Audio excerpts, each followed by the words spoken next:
What's going on, boys and girls? Welcome to another video. I'm just going to try and cram a couple of different cars in this video. The only thing they have in common is that they're all V8 rectangle port headed Commodores. That's about it. But I don't, like all the cars that are going to be in this video, I don't feel like each of them deserve their own video, so I'm just going to try and cram them all in one. So first things off the bat, VESSU manual here for a full cam kit. Not going CNC heads on this one, it's just staying standard port heads, and we've got to get the engine out pretty soon because this 6 litre has 5364s on it. It doesn't have 823s or 821s, so you guys know we like keep a fair few heads on the shelf so that when we do this we can do just exchange, which speeds up the process quite a bit. But unfortunately, we don't have any 5364s on the shelf, which is what this has on it, which means that we need to get these heads off and get these heads to the machine shop so they can get machined. We can't just do the exchange because then we'll get stuck with 5364s and this won't end up with the right heads back on it, which it doesn't sound like there's actually no physical difference in the heads and the ports and the casting or anything. So it doesn't actually make any physical difference. But the problem is if we end up with these on the shelf and we have someone with a HSV come in and they particularly want to keep, you know, the HSV heads, which weren't these heads, well then we end up stuck in a pickle. So we do like to try and keep the numbers the same. And yeah, we didn't have any of these on the shelf. So these are going to come off and go. So we're going to get our pre-runs in. We had to replace the alternator this morning because it's got an alternator issue. So new alternator has fixed our charge issue, which is sweet. So now I can do our before runs.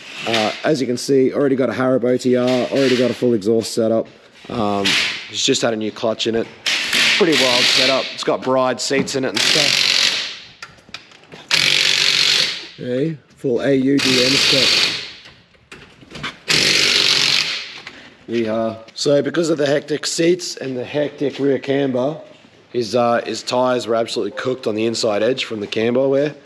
So we've had to put our high flyers on it so we can dyno it, because you can't dyno it on that. That's going to be cooked. So they're going on so we can get our before runs, see what this thing's making now, so that we can see how good we are when we cam it and see how much we go. But this is just getting the 1287, the Crocam's 1287, which you've seen us putting heaps of these. Just a really, really good all-round cam for this particular sort of setup. So we really like it for a stock bottom rectangle port. We've got the old put the exhaust tips on the wrong sides trick. Hectic. Amazing how much we actually see that.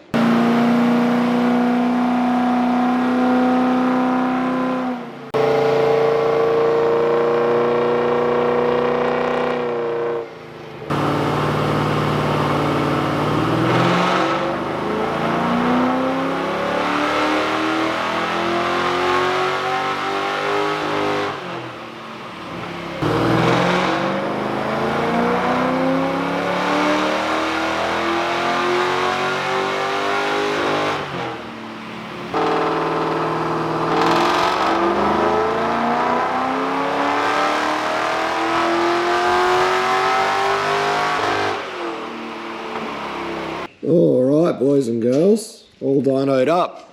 355 horsepower at the wheels is what we're starting with. Let's see what we can do with this 1287 and some stock port rectangles. Yeehaw. Normally go pretty well, so pretty keen.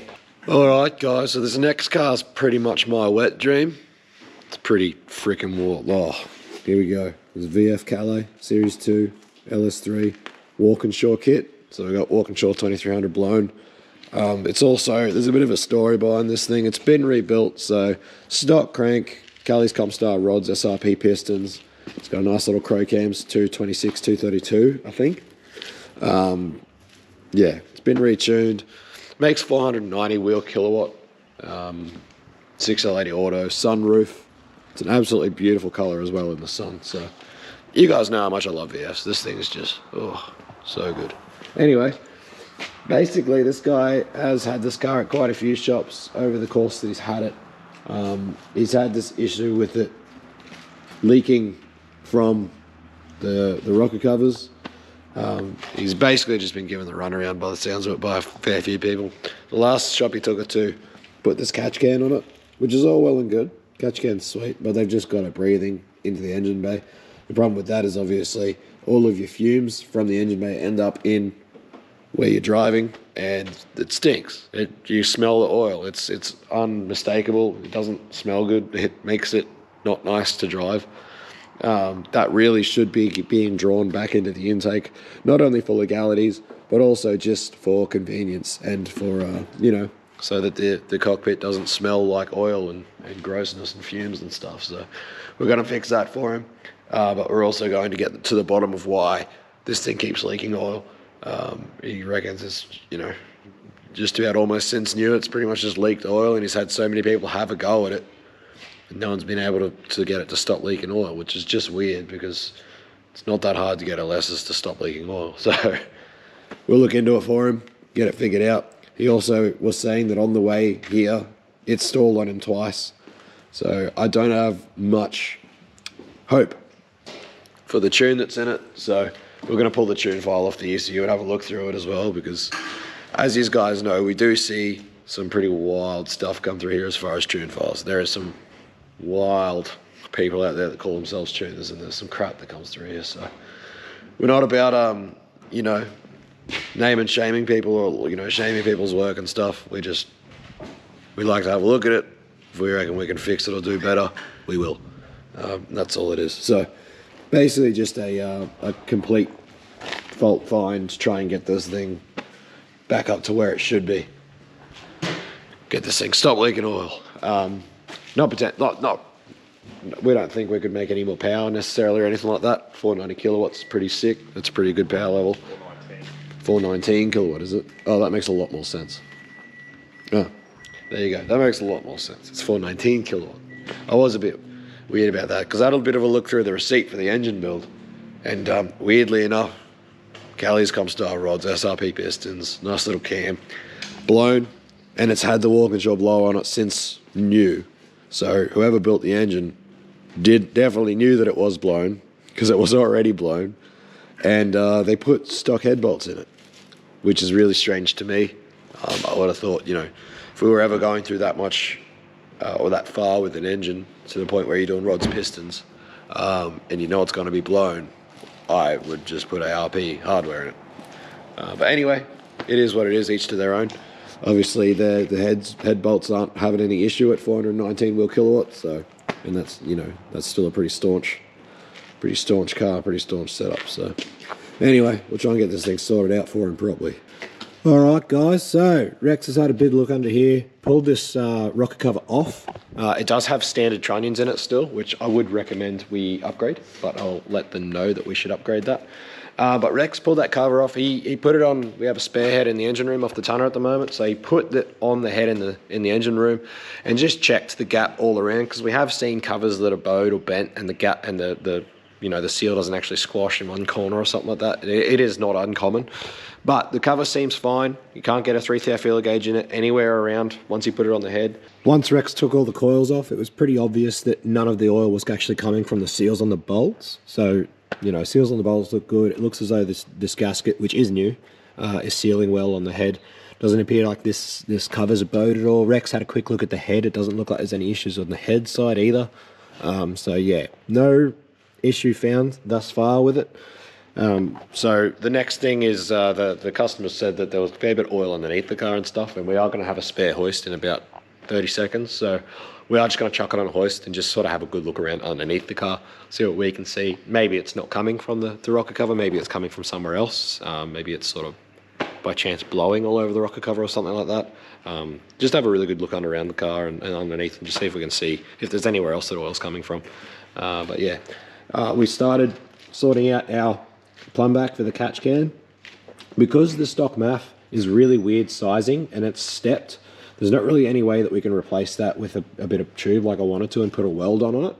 So what we want to do is actually just plumb it directly into the silicon, but obviously no one makes basically a silicon insert for a fitting, or a fitting that can insert into silicon for something like AN10.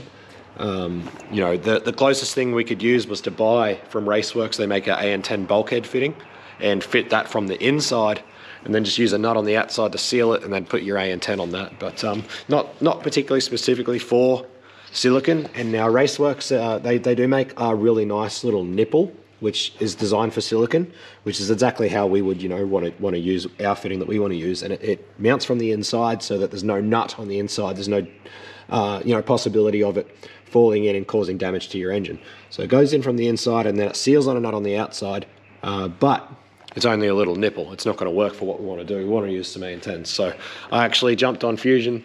I've drawn up basically the fitting that we want to have, which is essentially basically a AN10 bulkhead fitting, which you can just buy from Raceworks, but it's got AN12 size nuts, which is going to help it seal on the silicon a bit nicer. And obviously it doesn't have the AN10 bit on the inside. So this is what it is. It's currently in the printer. So the nut is AN12 size, but it's an AN10 fitting, and that'll just go in from the inside. Then your AN10 bulkhead nut, which is also AN12 size, so it's just a bit bigger diameter, then goes over the top. That seals it on the silicon. Then you can just put your AN10 push lock on it, and it's happy days. So well, hopefully that works out pretty well, and then we'll relay that back to Raceworks, obviously, and see if they are interested in maybe producing that fitting in bulk, so that, you know, everyone can buy it. That's sort of our new sort of deal with Raceworks, is trying our best to work with them when we see issues like this to sort of create new fittings and get new things onto the market. As far as I'm aware, no one makes a fitting like this. So it could be very handy for a lot of things and a lot of different reasons. So obviously with this breather setup and this intake pipe, it's not under pressure. It's always just under a bit of vacuum. So, you know, it should work really well and do really well. So we'll see how that goes. It's printing now. We'll get this on a hoist, and, you know, the next thing is basically to either run it up on the dyno or take it for a drive and just sort of get it hot, let it see some positive pressure, sort of see, have a better look at what it's doing. And yeah, just sort of see what we can find as what's being the issue. The tune file that came out of it, apart from the wide open throttle in boost areas being tuned, a lot of shops tune the same way, and we don't particularly like the way it's done, but it doesn't necessarily mean that it's bad. Apart from that, the idle settings in the tune file are really, really weird, and that's probably a lot to do with why it's stalling. So we reckon we could definitely do better with the idle settings and getting this thing to behave well at idle and do better. Obviously, being Walkinshaw kitted from factory and then built, it's still got a stock stall converter in it. So it is going to be a bit hard to tune those idle settings, especially you know, rolling idle and things like that, because it's stock torque converter. It's obviously supercharged with a nice little cam as well. There's a fair few modifications that have gone on here. So anyway, we'll keep moving with this, keep trying to figure out what's going on, keep trying to find what the go is. You know, that being said, the tune file, the power tune looks okay. You know, like I said, it's not the way we like to do it, but it doesn't necessarily mean there's anything wrong with it. But that being said, we might run it up on the dyno and find that it's real lean or real rich or something. We don't actually know. We haven't run it up yet. It's just looking just at the file that came out of the ECU. There's nothing ridiculously gross that's catching our eye. With the car up on the hoist, it's pretty easy to see what the customers were talking about. There is a lot of oil under here, so we'll try and figure out where this is all coming from. Pinpoint where it's coming from, figure it out, fix the issue. Stop these oil leaks. Yummy. Yummy.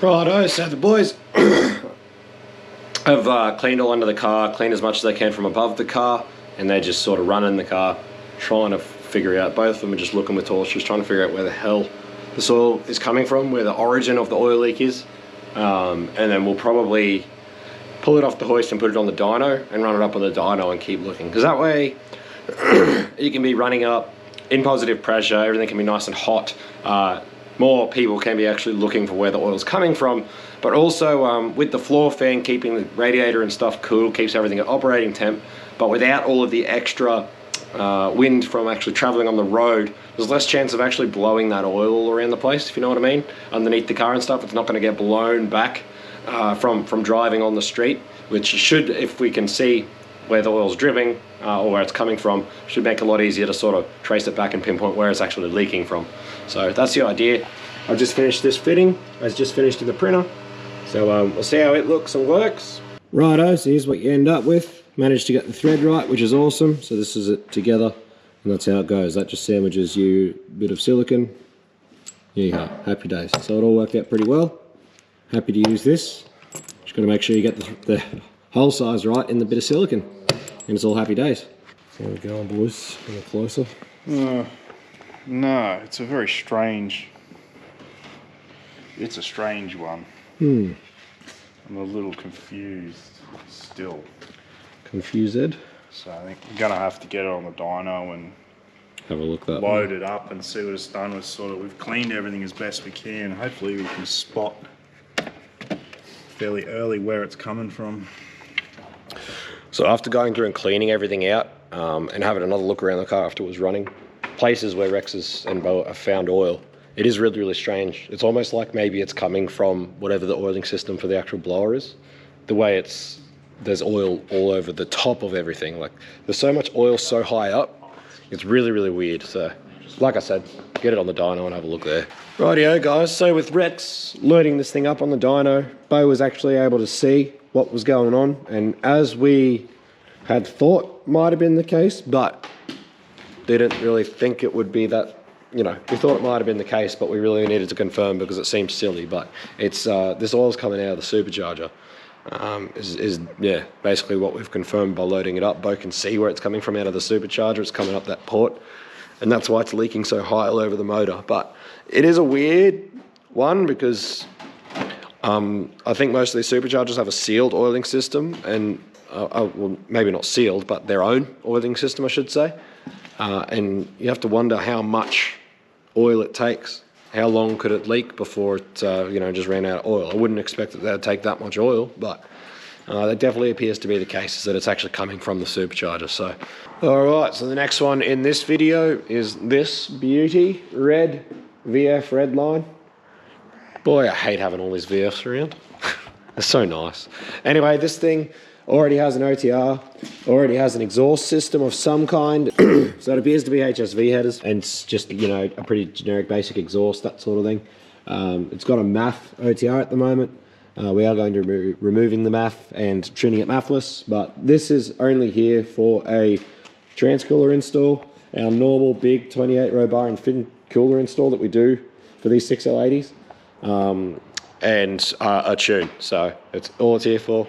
Nice little transcooler and tune job. He does quite a bit of track work, a few track days, so it's going to be one of those cars that he just wants to progressively upgrade over time. Next thing on the list is going to be a full engine oil cooler setup, which you guys seen us do it before. We use the same cooler for both trans and engine. We mount them back to back. At the moment it's only getting the trans, but next time it will get the engine oil. And then eventually you'll see this thing back for full cam kit and all the rest. But for now, just starting with the transcooler and a tune. So excited to see what this thing does with just a tune.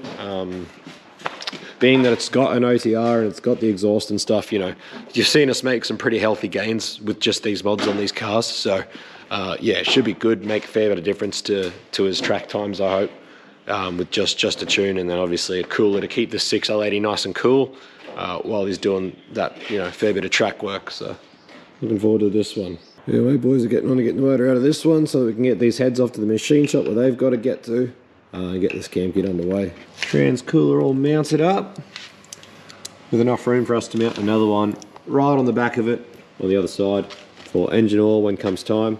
Now at the moment what we've done with this is just bypass the radiator cooler altogether for the transmission, just as a temporary solution because we don't have the right fittings to actually include the radiator properly. So we bypassed it for now as a temporary solution for his track day, his next track day that he needs to get to, which is very soon. But when he comes back to get an engine oil cooler, we will have the correct fittings to actually include the transmission cooler side of it. So it just depends on the application whether we include the actual one in the radiator or not. It is a good idea because in the cooler months, it actually helps get the trans oil up to temp. But you know, also works as well once the trans is hot as a cooler. So works two ways there, so it is sort of handy to have. So we'll include it when it comes back, but for now we don't have the right fittings to do it properly, so we'll just bypass it. And we've got the engine out of the VE, ready to start stripping it. Bo's giving it a big gurney down, big wash, so we're all ready to start our process, stripping this down and fitting our kit. Get our heads off to the machine shop.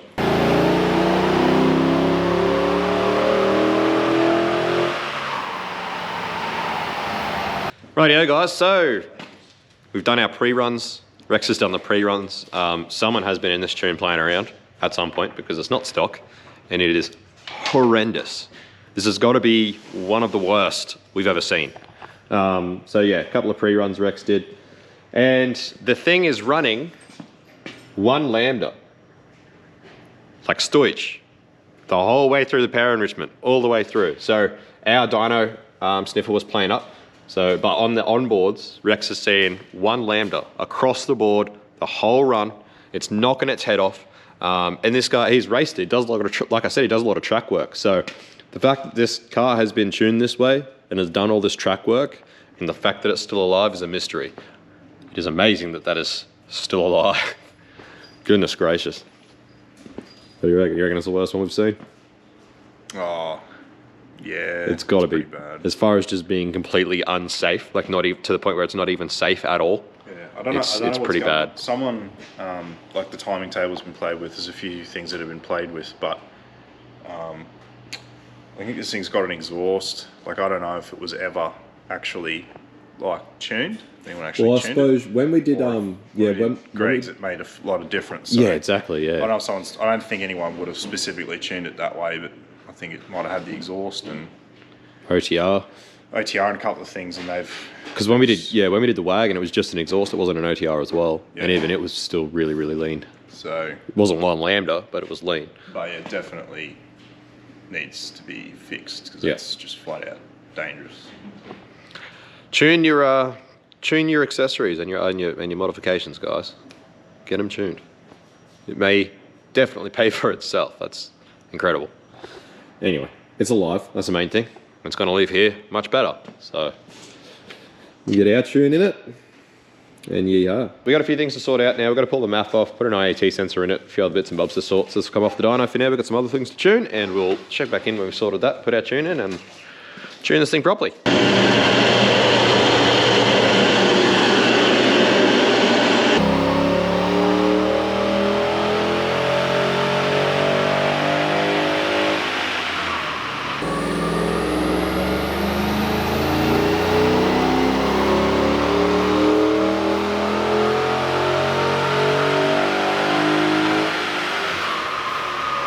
Rightio, boys and girls, all sorted on the red beast.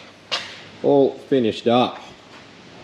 Much nicer tune than it was before, much safer tune than it was before. So, on the 98, we ended up at 370, was our biggest number, and on the E85 at 377. So, you know, as we talked about heaps, why you don't get huge gains on E85 in these combos in this instance, but, and then as you can see, a much safer lambda for being at wide open throttle. So that's, you know, a 30 horsepower increase over where it was, not to mention that it's obviously way safer. So that is going to be a huge difference to this car as far as on the track goes. That's 10%, which is, you know, that's a pretty big deal.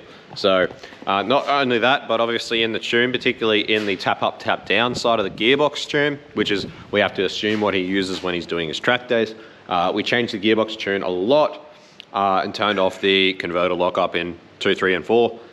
So you've only got lockup in 5 and 6 on the gearbox tune. A lot of you guys know when we do cam kits and put converters and stuff in these, we often will turn converter lockup off in 2, 3, and 4 completely. But obviously with this thing still being a stock car, just with obviously bolt-on modifications, stock cam, stock gearbox, stock converter, we wanted to leave that factory style lockup in 2, 3, and 4 on just the regular shift, but when he knocks it over into sports shift, tap up, tap down, that lockup's turned off. So between that and the extra power this thing's now making, it should make a fairly big difference to his track times, and we're looking forward to hearing some feedback from him. So that's going to do that until it comes back for more. You'll see this thing again. So while the red beast was going on, Bo's been smacking together our engine for the ute with a new cam, new oil pump, all the berries, as you can see. All the regular stuff. I've just stopped really documenting what goes on here, guys, because I feel like there's only so many times you can just film and post the exact same content over and over again before it gets boring. I'm bored. I'm sick of editing it. So anyway, this is all going together. All right, boys and girls, so the owners of this one have asked us to continue on our fault finding mission to figure out what this oil leak is, and as you saw, we think it's a supercharger, so supercharger's now coming off, and we'll see what we can figure out with this thing. Righto, blow her off. That one there. oil all over the bloody place. A lot of bolts that were not tight. A lot of, yeah, things. Another thing I did forget to mention in this video earlier is when Rex was feeling around this blower the other day before we put it on the dyno, he noticed that the map sensor, the bolt, was nearly falling out. Like the map sensor was really, really loose. So that could have potentially been why this thing had a problem prior and cooked that one cylinder, if that map sensor had rattled out or something. So yeah, a few weird things just to consider and look at when it's going back together. Rightio, so from an analysis, we think we figured out what the hell's going on. So the way the blower's shaped, you got five bolts on each head, which bolts your intake down. But this very front one here, the way the blower's shaped, there's just no way, there's no bolt. There's no way to get one in.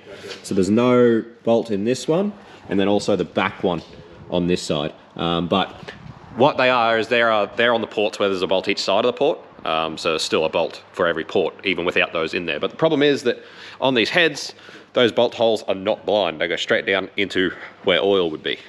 So without having any bolt in this one here, as well as the back one, those corresponding ones, it's likely just obviously with the crankcase pressure, just pushing oil out. And then this one, Bo was saying, was hardly finger tight, the one that was in the blower. And you can see this bolt head, the valley's full of oil. So those were the two problem sections, was the front of this head and the back of that head, because we thought it could have been the oil pressure sensor, but obviously it's not. So we're pretty sure that all it is nothing in these two holes, allowing oil to be pushed up out of them. And then obviously with the blower not actually being bolted down and tight properly, probably some of these leaking as well as the blower being able to move and allowing a lot of this oil to come out and leak everywhere. So that's when Bo could see it, is basically when we got into positive pressure and we're on boost, you could watch it. When he was looking down that way, you could watch it just start to come straight up out of that, where that blower line sort of meets there. It just push straight up and out, and it just push out everywhere. So. Yeah, which if this one was loose and it doesn't have one in here and it's allowing that to separate, it's just, blowing oil up. Boost leaking straight out. Yeah. Oil and fuel everywhere. So we're pretty sure that's the issue. So we'll give this all a big cleanup. We don't believe there's anything more sinister going on with the blower or anything like that. We'll give it all a big cleanup. Plan is to hopefully use just a button head bolt that's going to sit down inside this recess and not cause any issues with the blower surface. Because there is the corresponding little cutout on the blower, so I'm pretty sure that so there should be enough. We can get enough room. Yeah, it should be enough space. So we'll put a button head in both of these ones so they're not open, and we'll put thread sealer on them as well. And when this blower goes back on, we will actually use thread sealer on all the intake bolts and thread seal them all. It's not something we've ever had an issue with them before, but obviously this one's leaking a lot of oil. So a bit of thread sealer on all them intake bolts, and obviously do them up, torque to spec properly. And I think what we will do is probably a bit of thread sealer, or probably even just a little bit of Loctite on the map sensor bolt, because if that loosens itself and comes out, that's very much not a good time. So it, like I said, it very well could have been what happened to it the first time, why it torched one pot.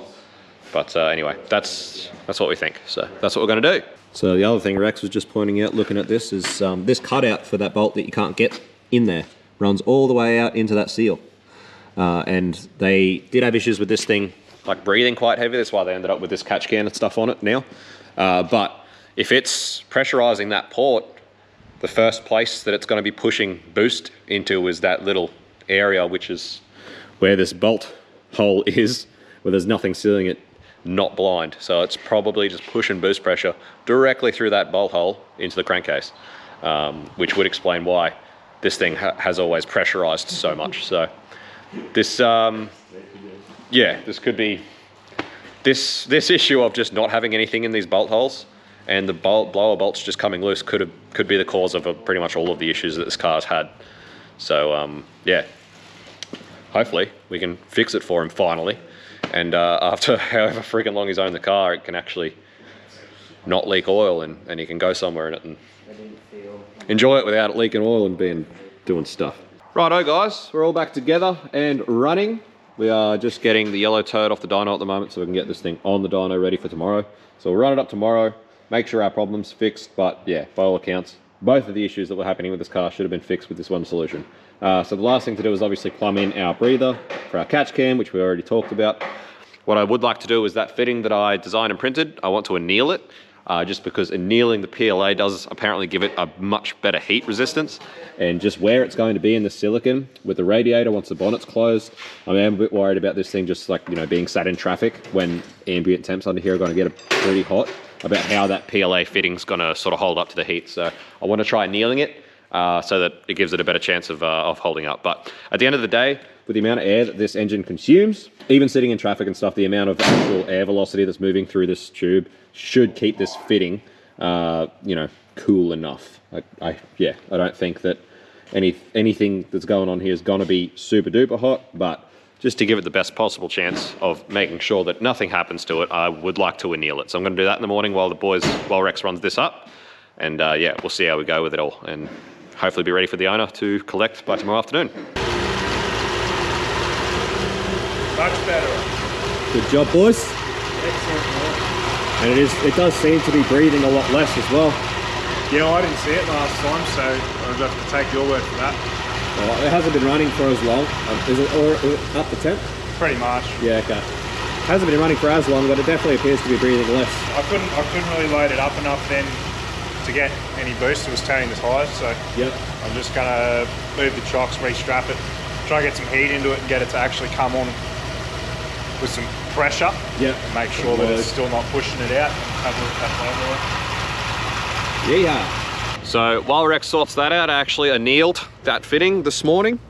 So I went and fished out some sand from the creek bed, baked her in the oven for a while. So that has now been annealed. So I'll give it a clean up and a wash, and we'll just test it and see if it's deformed at all.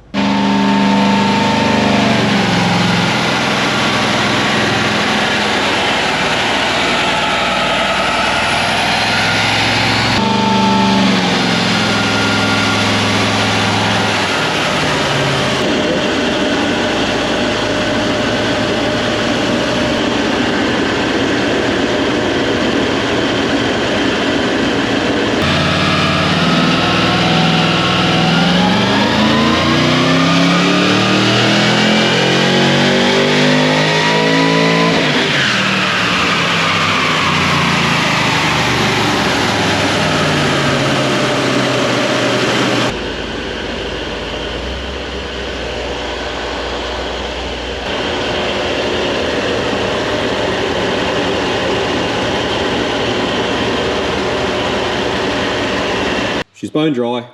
It's not breathing as heavy as it was, so I think, yeah, we were right on it. So it appears that this problem is finally fixed. So the tune.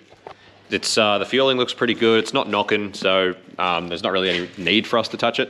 Rex was saying that it's really, really rich around cruise areas, but he's got a feeling they've still got complex mode enabled, which, because the IAT sensor is part of the map sensor, which is in the blower, it will get really hot. It'll get heat soaked in there. So probably once the manifold comes up to temp and the IAT is reading consistently hot, it's probably going to pull a lot of that fuel out. So it's just the way it's been tuned. It's not really any need for us to retune it. We'll just we'll plumb this back in and let the owner know. Obviously, we're happy to retune it if he wants us to, but you know, no point spending money at it that he doesn't have to. So we'll get this plumbed back in, get our Raceworks fittings and Raceworks tools ready. Shout out to Raceworks, and get this sorted. So the annealing process seems to have worked pretty well with this. It doesn't appear to have deformed it too much. Got some fresh AN spanners. Yeehaw. Fresh AN shifter. So we'll get these out. Get this all fitted up and sorted out. There you go, guys. That's how she works. So I've made the breather line.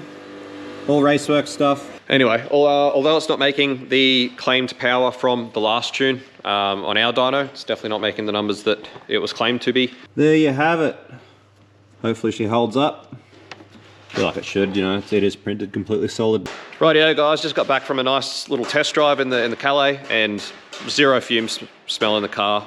It's just like driving a brand new car, really. It drives really nice, really nice car. But yeah, it appears that pretty much everything's fixed. Everything's dry, bone dry. There's no fume smell, so hopefully the owner of that car is finally at the bottom of this issue.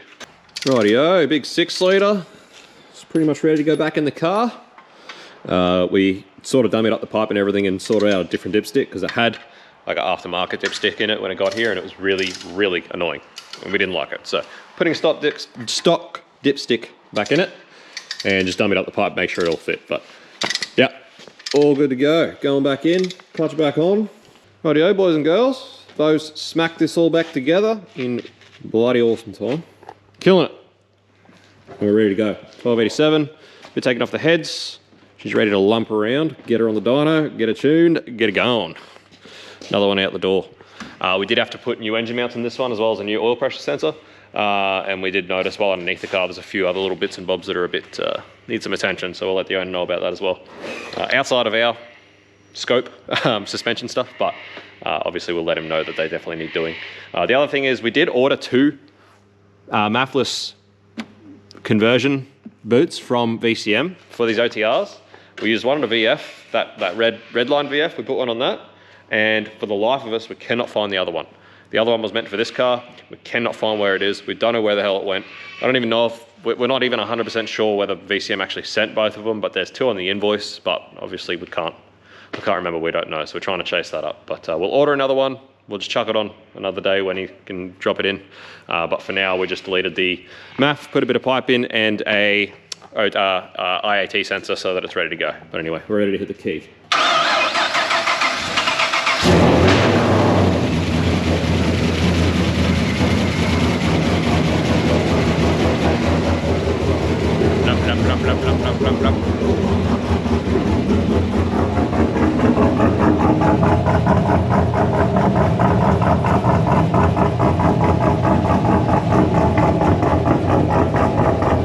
Man, I really do like this cam for these things. It's lumpy, sounds awesome, performs great, good numbers, really streetable as well. Nice to street drive. Anyway, we'll see what power it makes. What did you say, Bo? 460. Yeah, so Bo's got 460. I reckon, 450. I'll be happy with 450. I reckon somewhere between 440 and 450.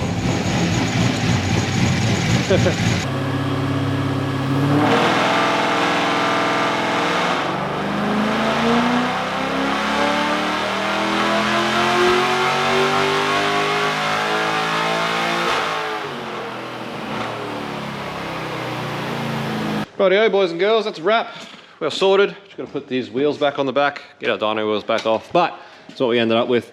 443 from a 355 when it got here. So quite a significant improvement. Nearly 100 horsepower just from our cam kit. Yeah, same as always, freaking cool. Cool, mint, awesome. Another one done. Responded really well. Really like this cam. All the rest. You guys know the story. So it's ready to go back to its owner. Hit the streets. Fun times, happy days.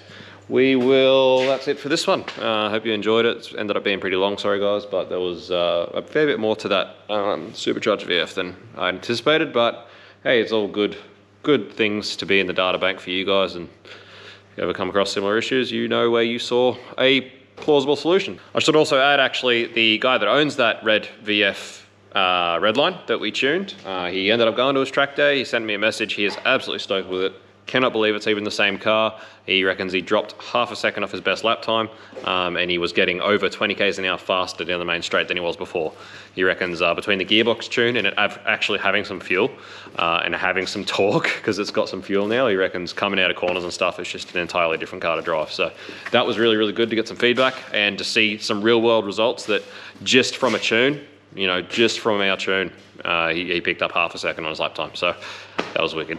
Awesome stuff. So thanks for watching, guys. Righto, guys. So being that this video was actually filmed so long ago, I've got some more feedback for you. So the owner of the red VF, before he bought it here to get that oil issue fixed that he tried to have fixed so many times from so many places, he was dead set about to sell the car. He had the car for sale when he bought it to us. He actually wanted the oil leak fixed so that he could actually get his asking price for the sale. He didn't want to try and sell it with the oil leak, and after fixing those issues and fixing the fumey smell in the car and everything, he actually decided to keep the car, which is awesome that we were actually able to finally sort the car out properly to the point where he was actually keen to keep it after that. So we did in fact fix that. There was not a drop of oil.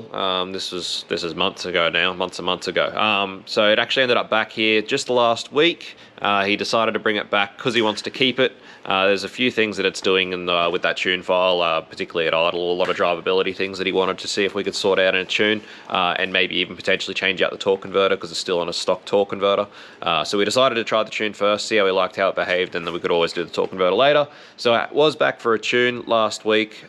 Rex managed to get 540 something wheel out of it, so we did manage to pick up 30 horsepower just on the tune, and try and fix a lot of those drivability issues. So yeah, awesome stuff with that. You just saw feedback from the red VF, half second of lap time, which was awesome, and then the silver VE, that guy's super happy with how that's going as well. So that's all the feedback from it all. Thanks for watching, guys. We'll see you in the next one. Peace out. See you. Bye.